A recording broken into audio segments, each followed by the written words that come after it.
Assalamualaikum warahmatullahi wabarakatuh. Salam, Om Swastiastu, Namo Buddhaya, dan salam kebajikan. Selamat datang di laporan aktualisasi dan habituasi nilai-nilai dasar kedudukan dan peran PNS menuju Smart Governance. Perkenalkan, saya Samsul Arifin, merupakan peserta Latsar Angkatan 42 dengan nomor urut 16. Saya merupakan peserta Latsar CPNS yang bekerja di wilayah Kabupaten Konawe Selatan di UPTD Puskesmas Landono sebagai pelaksana terampil perawat. Saya akan melaporkan hasil habituasi saya selama sebulan dalam kegiatan Latsar CPNS bersama pemerintah Kabupaten Konawe Selatan bekerjasama dengan Badan Pengembangan Sumber Daya Manusia Provinsi Sulawesi Tenggara tahun 2022. Puskesmas Landono merupakan salah satu puskesmas yang berada di Kabupaten Konawe Selatan, tepatnya berada di Desa Tridana Mulia, Kecamatan Landono, dengan luas wilayah kerja 70,4 km persegi.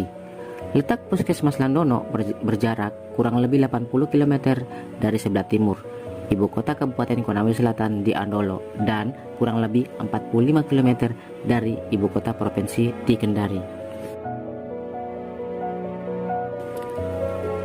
Wilayah kerja Puskesmas Landono terdiri dari 13 desa, 1 kelurahan, dan 1 UPT. Puskesmas Landono merumuskan visi dan misi, yaitu menuju Puskesmas Landono Sakti, semangat, amanah, kreatif, teladan, dan inspiratif, guna mewujudkan masyarakat Kecamatan Landono sehat.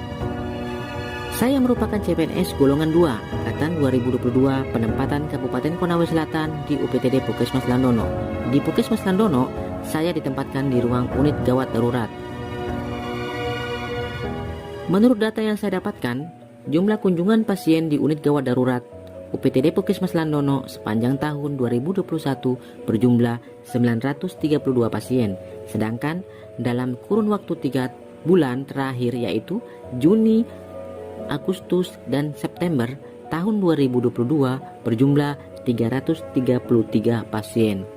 Dari 33 pasien yang datang berkunjung di ruang UGD, 153 pasien diantaranya mendapatkan tindakan keperawatan yang dilayani menggunakan instrumen bedah minor set. Berdasarkan pengamatan selama bertugas di ruang unit gawat darurat UPTD Puskesmas Landono sejak Juni 2022, perawat memberikan pelayanan kesehatan dengan menggunakan instrumen bedah minor set tanpa melalui prosedur sterilisasi sesuai SOP atau standar operasional prosedur pada peralatan yang akan digunakan dalam memberikan pelayanan kesehatan. Nampak secara objektif, terlihat tulisan di atas tempat cuci instrumen yang tidak sesuai penerapan SOP sterilisasi instrumen. Berdasarkan Peraturan Menteri Pendayagunaan Aparatur Negara dan Reformasi Birokrasi Nomor 35 Tahun 2019, Pasal 8 tentang uraian tugas perawat terampil berstatus ASN, salah satunya yaitu memfasilitasi suasana lingkungan yang tenang dan aman serta bebas risiko penularan infeksi.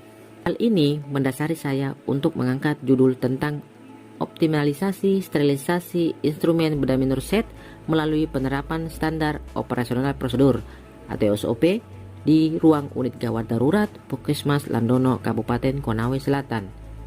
Tentunya saya mengharapkan setelah dilaksanakan aktualisasi ini, perawat akan lebih patuh dalam melakukan sterilisasi setelah menggunakan peralatan instrumen bedah minor set. Adapun kegiatan aktualisasi saya dalam habituasi yaitu adalah sebagai berikut. Kegiatan pertama saya dalam melakukan konsultasi kepada mentor selaku pimpinan dalam menyiapkan agenda pertemuan dan bahan konsultasi. Saya bersikap responsif dan solutif demi terwujudnya hasil yang maksimal. Tahap kedua, dalam mendapatkan persetujuan aktualisasi, saya bersikap terbuka dalam menerima saran dan arahan rencana aktualisasi yang akan dilakukan serta bersinergi untuk hasil yang lebih baik. Tahap ketiga, dalam meminta persetujuan, saya telah konsisten dan bertanggung jawab melaksanakan saran dan arahan mentor selaku pimpinan dalam pelaksanaan aktualisasi. Kegiatan kedua yaitu menyusun SOP pelaksanaan sterilisasi instrumen bedah minor set. Pada tahap kegiatan yang pertama ini, saya melakukan konsultasi kepada mentor selaku pimpinan dan berkoordinasi dengan kepala ruangan UGD dan ketua PPI atau pengendalian dan pencegahan infeksi, sekaligus bekerja sama dalam rencana penyusunan pelaksanaan SOP sterilisasi di Puskesmas agar berjalan efektif dan efisien. Tahap kedua, dalam kegiatan penyusunan pelaksanaan SOP sterilisasi instrumen pada minor set, saya telah berkontribusi dan komitmen merevisi SOP sterilisasi sesuai arahan mentor dan ketua PPI. Setelah penyusunan SOP sterilisasi selesai, selanjutnya saya mengusulkan pengesahan SOP sterilisasi instrumen kepada mentor atau pimpinan dengan konsisten dan bertanggung jawab kepada SOP yang disahkan untuk dijadikan rujukan dalam sterilisasi instrumen pada minor set di Puskesmas. Kegiatan ketiga yaitu membuat poster dan banner SOP pelaksanaan sterilisasi instrumen. Dalam tahap kegiatan ini, saya melakukan konsultasi dengan mentor atau pimpinan dan menerima setiap saran yang diberikan sehingga selaras dengan tujuan kegiatan. Tahap kegiatan 2 yaitu saya merancang desain poster dan banner dengan bekerja sama dengan tenaga ahli lainnya untuk mendapatkan hasil desain yang terbaik.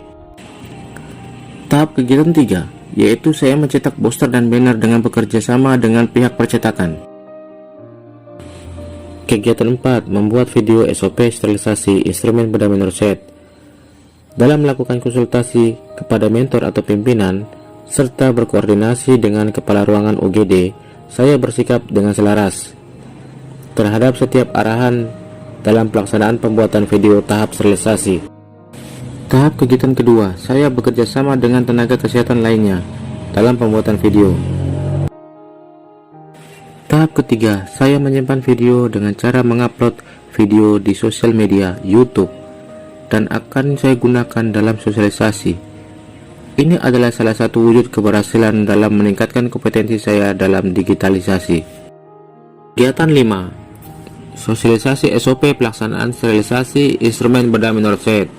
Dalam melakukan koordinasi dengan kepala ruangan UGD, saya dengan selaras dan penuh keterbukaan dalam menerima saran dari kepala ruangan UGD tentang rencana sosialisasi yang akan dilakukan. Tahap kedua, saya menyiapkan materi sosialisasi dengan kinerja terbaik dengan menampilkan materi dari sumber atau referensi yang dapat dipercaya serta dapat mudah dipahami peserta sosialisasi. Tahap ketiga, dalam menyiapkan sarana dan prasarana, saya harus responsif, solutif, dan dapat diandalkan untuk mewujudkan hasil yang maksimal. Tahap kegiatan 4. Dalam tahap kegiatan ini, saya harus bersikap proaktif dan terbuka dalam memberi kesempatan peserta untuk berpendapat sehingga saya dapat berinovasi dan mengembangkan potensi diri. Kegiatan 6.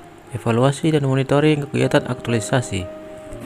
Dalam membuat lembar format checklist, saya mencari contoh format dari berbagai sumber atau referensi. Kemudian memasukkan tahapan pelaksanaan sterilisasi sesuai SOP yang disahkan oleh pimpinan. Ini merupakan wujud tanggung jawab dan suatu keberhasilan yang akan diraih. Tahap kegiatan kedua, dalam melakukan monitoring pelaksanaan sterilisasi melalui penerapan SOP, saya berkomitmen melaksanakannya dengan penuh tanggung jawab sebagai wujud kontribusi kepada organisasi. Tahap kegiatan 3, dalam membuat lembar evaluasi monitoring pelaksanaan sterilisasi melalui penerapan SOP dan melaporkan hasil evaluasi kepada pimpinan, saya melakukan dengan ramah dan sopan serta menerima arahan tindak lanjut sebagai wujud tanggung jawab. Hal ini dapat meningkatkan kualitas individu dan organisasi sebagai pelayan publik.